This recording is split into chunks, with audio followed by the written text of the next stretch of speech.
Hello everyone. One of the best chess players of all time, Boris Spassky, died at 89 on the 23rd of February. If you're unaware, Spassky was the chess world champion from 1969 to 1972. Born in Leningrad in 1937, he was the youngest ever Soviet who became an intermaster at 16 years old. He also played against Bobby Fischer in 1972 in the middle of the Cold War for the title of world champion, which became known as the match of the century.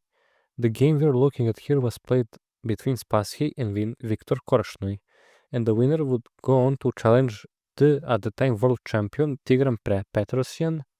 Spassky was white and opened with d4, knight f6, c4, g6, knight c3, bishop g7, e4, d6, king's Indian defense. Spassky plays f3, then Korchnoi castles, bishop e3, knight c6, knight e2, a6, knight c1. Now Korchnoi plays e5. Spassky decides to block the center with d5, then knight c4. It may look like he sacrificed the pawn, but if white takes a d4, he will lose the game.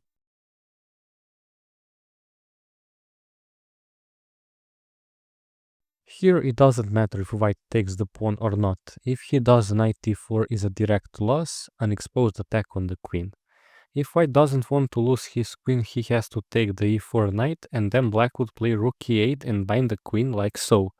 Or if he retreats the attacked queen to defend the c3 knight, but now queen h4 check, where he can't defend at g3 due to the knight, and if the king retreats, the queen falls. King e2 would yield a similar result.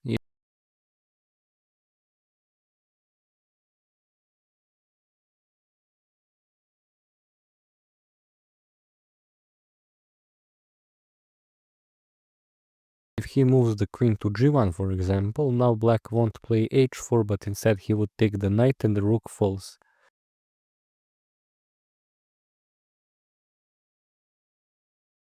Spassky plays knight b3, they exchange knights,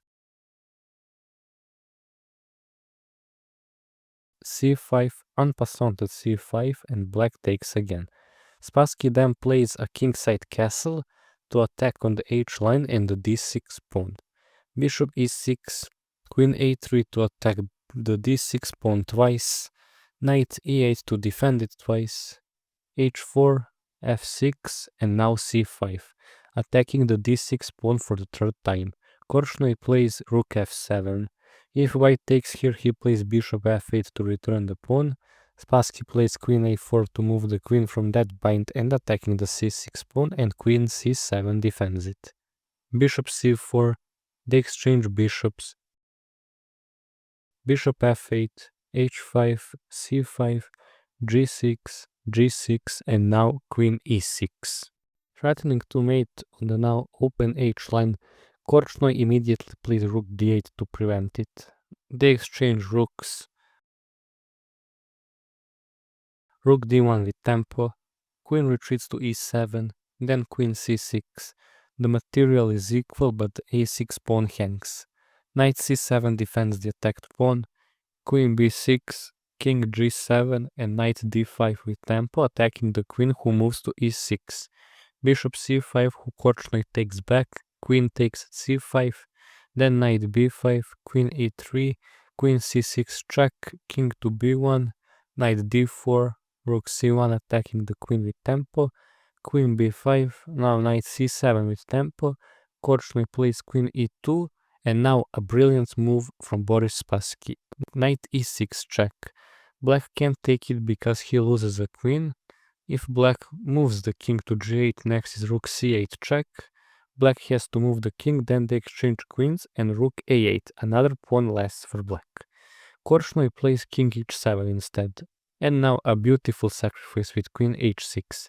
Here Viktor Korchnoi surrenders the game because of a forced mate in 2 or a mate in 1 if he takes the queen.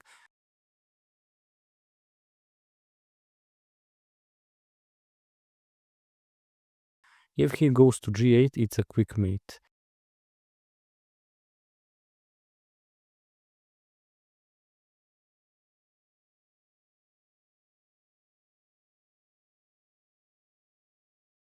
If you like this match noises, make sure to leave a like on this video, share it with a friend and subscribe to our channel as it helps us make more quality chess content for you to enjoy.